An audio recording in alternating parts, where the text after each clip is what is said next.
My name is Richard Houston, and I am going to take you on a journey through my presentation of neuroscience on the brain and professional development. There are many new techniques that have come out, most presented in Benedict Carey's book, How We Learn, and they're quite beneficial for any teacher in a classroom to help students utilize more of their brain power.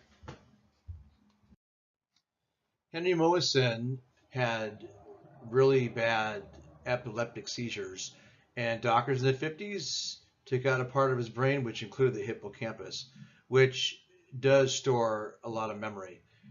They thought it was the only place that memory was stored, but he could still attain new skills like tracing a star or using a walker, but after the operation, he couldn't remember new names, faces, facts, or experiences. But it does show that the brain is very multi-talented. Neuroscience shows that the brain can have many choices, but learns best by discrimination. Um, the brain is a organ that learns temporally, and the information it gets, it discerns it, discriminates it, what it needs and what it doesn't need, and then um, it adds it later on to other parts of puzzles that you're working on. And you'll see in this presentation, it does come a few more times. I picked a tiger because they think very quick. Wallace's stages of control is preparation, incubation, illumination, and verification. This is how we come to answers after we're stymied. And you prepare for it, and then you have everything you need on the table, and then you get stuck. You leave it alone. You incubate it. Your brain is going to mull it over, and after a while, you'll get the illumination stage, and you'll realize it. And then the last stage of verification, you're going to double check it, and this is what your brain does. Everyone loves cliffhangers. Your attention level's at an all-time high, and this is why when you're doing long-term projects, you want to keep that attention level there. And so if you explain your project and then do something else, the students are going to want to finish it. And that's what they do in TV shows. They keep you hanging on. This was an experiment done having women do 3 different kinds of serves. One group did block serves, 36 of the same kind in each session. The next group did serial, which they practiced all 3 serves in a row. And the last group was random, where they could do any serves they wanted, but no more than 2 in a row. And the test of this was that they switched the side where they would test them and to throw them all off, and the ones that had practiced randomly had the best scores. So the brain adapted, and that just shows how strong of an organ it is.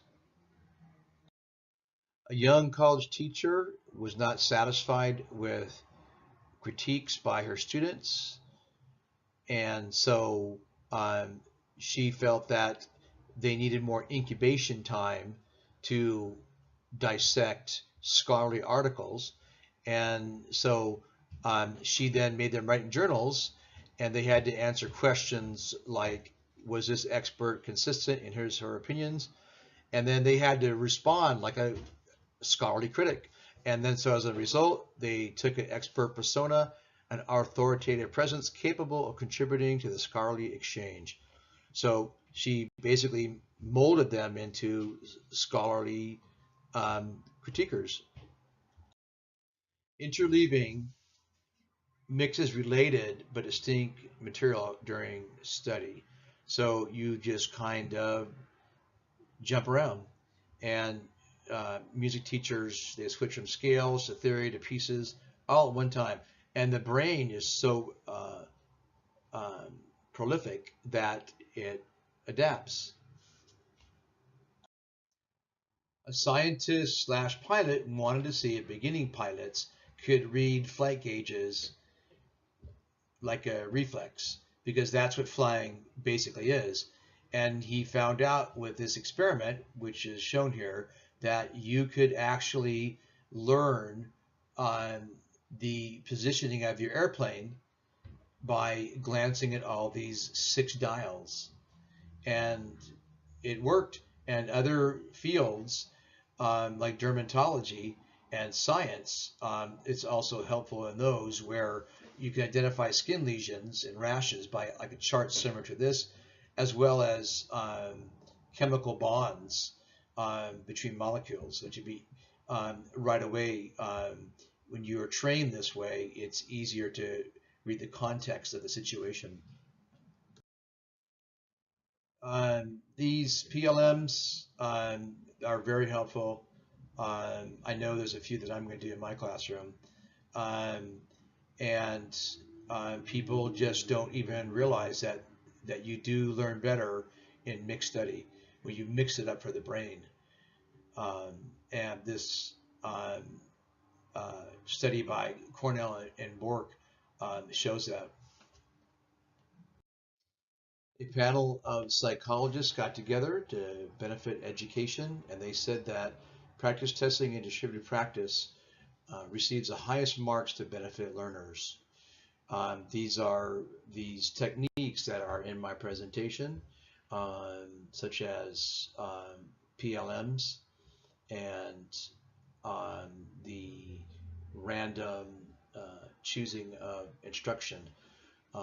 These benefit learners, and this shows the capability of the brain. Teachers were gathered together to get their input about what they thought about neuroscience. And they're quite aware of it, and most of us feel that it's a good thing. And the comments are amazing. Um, Teachers not learning about neuroscience is like being a mechanic and not understanding the engine. I think we're in the technological age, and I know that teachers in education are going to realize that there's a lot of techniques out there that take advantage of the brain's strengths.